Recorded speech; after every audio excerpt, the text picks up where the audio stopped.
Welcome to Battle Truth and my point of view. I don't know you, so I'm not a hater.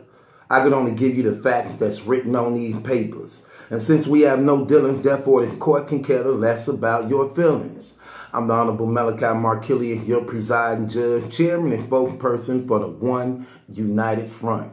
You are my witnesses and jury. You may be seated. Court is now in session. Let's talk about it. Okay, y'all, how is it that the $100,000 man can't sell out a capacity venue of 250?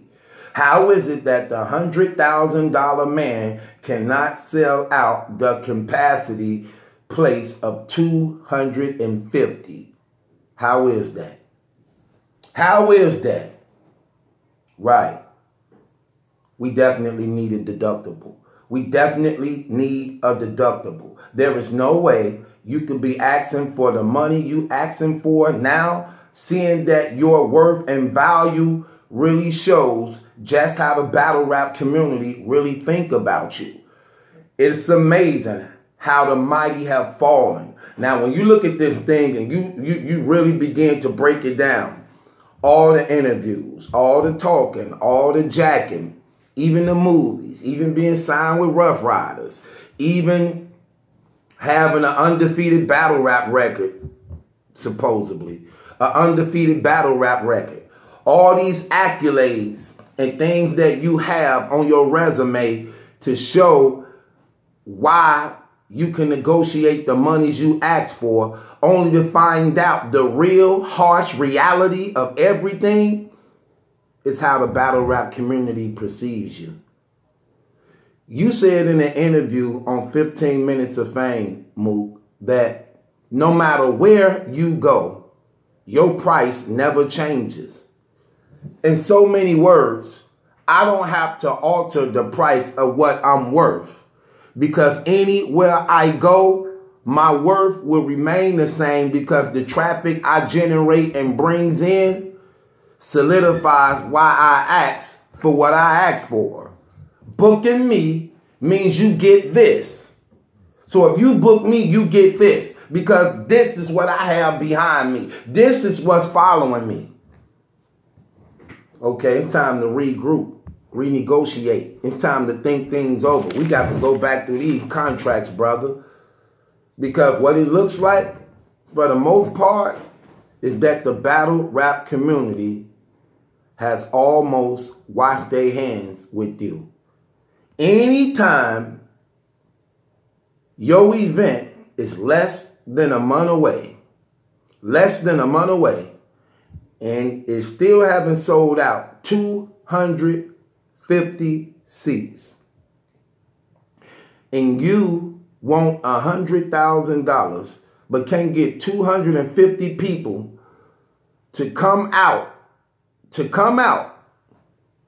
and support you in your city. It's still being thrown in your city, New York City, where you from, where you at. This is your reality check. This is your Shotgun Suge, what's your life like? This is your Young Ill, who is this nigga? This is your slow it down. I just dissed you. This is your, you want me to put it in subtitles for you? This is your, so it's showtime. This is your shoot soon and shoot soon. This is your remix, brother. This is your remix. Because there is no way now. That's why he quiet, y'all. You don't see him doing all that jacking no more. You don't see him hollering and talking crazy like he was in the beginning. Because you know why? Conversations behind them doors have definitely reached those ears. And he has found out I'm not as big and important as I thought I was. Because at the end of the day, this is still a business. And if you can't get nobody to put no money behind you, it don't matter what you say. Because that means they don't support you financially. They may watch you for free. They may look into you for nothing, but coming out of their pocket for you is something they are definitely not willing to do. And this right here has opened up the eyes of a lot of league owners now into seeing, wow, You ain't as big as you thought you were, was you?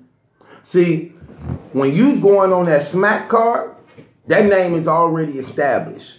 I'm going to give you an example. Y'all remember when Bad Boy and Death Row was just dominating the record companies and things when it came to hip hop?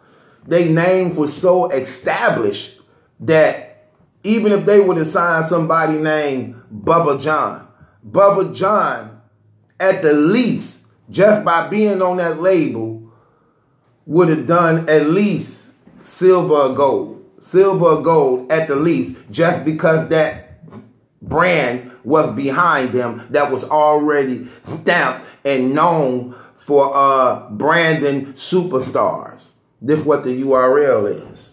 Most likely, it don't matter who they put on their cards. Most likely, for the most of the part, it don't really matter who they put on their cards. At the end of their cards, their big events will be sold out, or at least close to being sold out. But 9 times out of 10, they are going to sell out because the names are already branded. Even though last year we saw a close call with them, that Summer Madness almost wasn't sold out, and it took the last 2 weeks for it to sell out.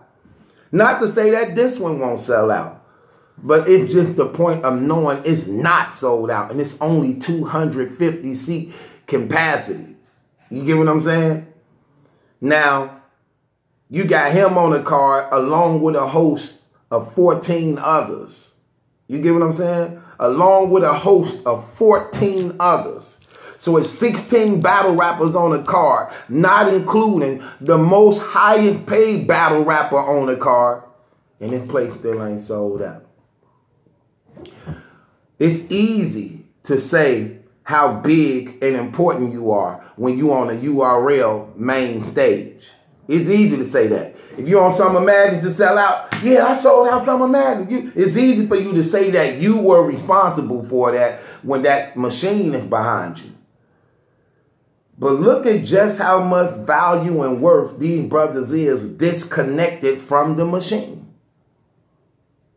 Disconnected from the machine. What can you say? Oh, so views do matter. Remember that interview with you and Surf Mook? Surf like, oh, I get these many views. What is views, Surf? What is views? Views don't mean nothing. Yes, views mean a lot, Mook. You know what views mean? That I look into you without nobody having to tell me. I'm doing it on my own. Anytime I could click on one of my videos and see the numbers steady rising when I had nothing to do with a person personally wanting to take time out of their own day to look into me, views definitely matter. In fact, that's how people getting record deals and distributing deals and things like that, because of views. Why would a record company sign you because you know how to rap and sing when they can sign this person who know how to rap and sing and got 2 million people viewing him and following him, bringing traffic to his own channel without him? Without them, who would you sign? The person who know how to just sing and rap with no traffic, no following, no support, nobody into them, wanting to come out of their pocket to spend on them, or a person who know how to rap and sing and got people that following him, millions of hits and views, coming out of their pocket, supporting him and what he doing? Who would you sign? That's when I even knew right then and there, this brother ain't really too business savvy. He said views don't count when views represent individuals all over the world who actually is thinking about whoever they want to go watch when they clicking on that computer, or sometimes accidentally finding people they like. Views definitely matter. Those are called numbers. Men lie, women lie, numbers don't lie. Your numbers ain't lying neither. 250 seat capacity place that's still yet to been sold out, and your name is on the card. The most expensive battle rapper when it comes to being outside of the music industry, because we can't really count your Rough Riders contract and record not internet industry. Brother, you was with Rough Riders. Did they consider Rough Riders? She was the only person in Rough Riders on a big wheel. You couldn't have a moped. They ain't even gonna get his brother a moped. This brother couldn't get the motorcycle. He couldn't get the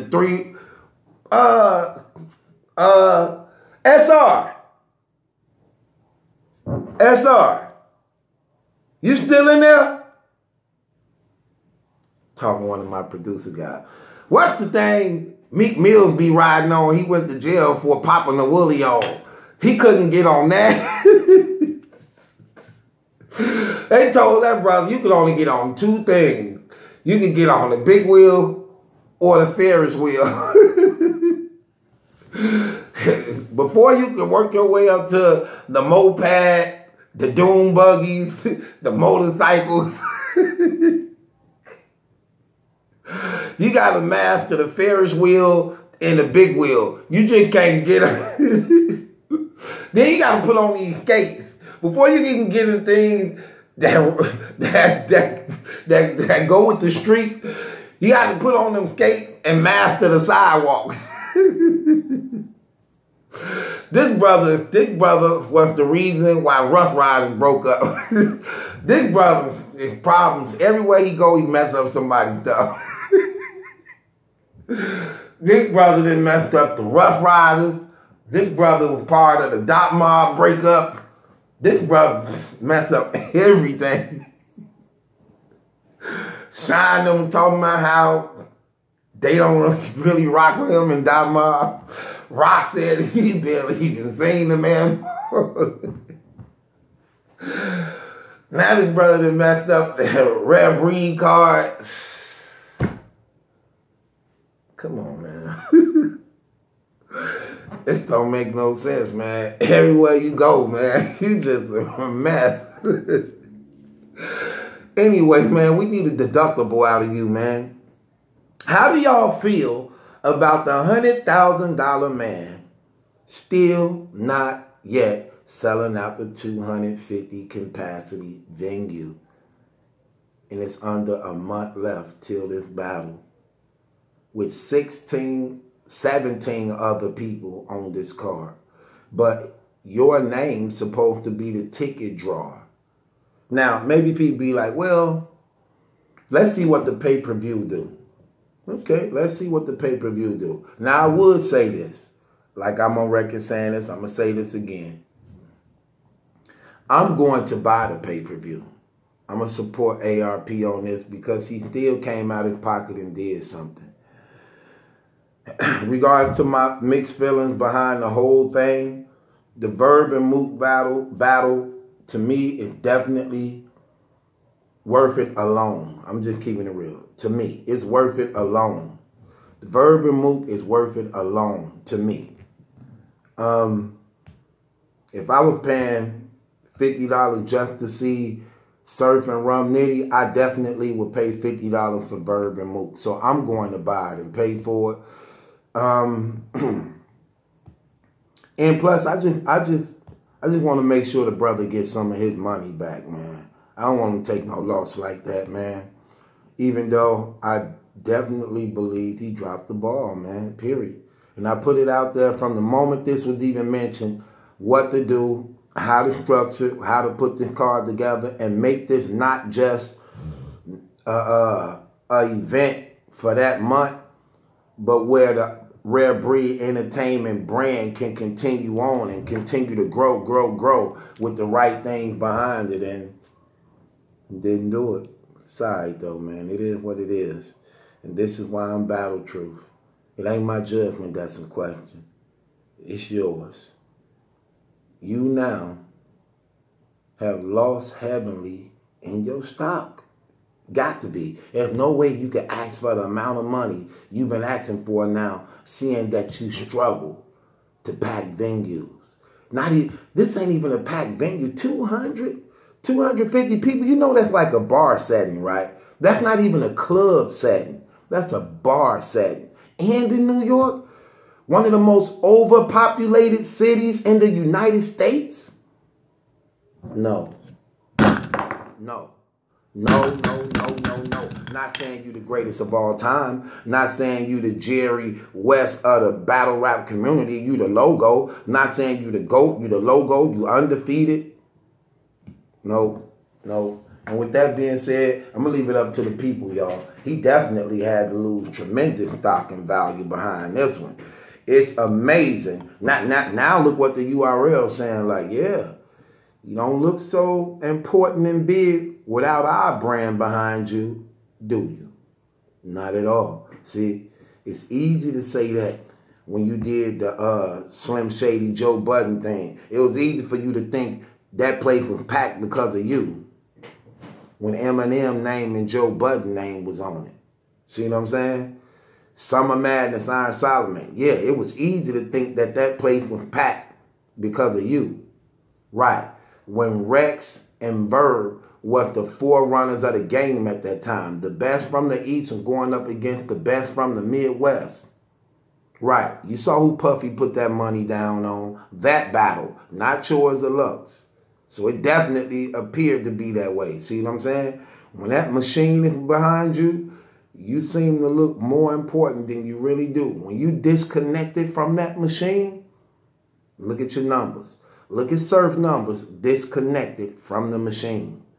Look at everybody's numbers disconnected from the machine. But when that machine and push behind you, oh yeah, you got a lot to say then. But now we see the mask came off. You're not as important as you thought you were.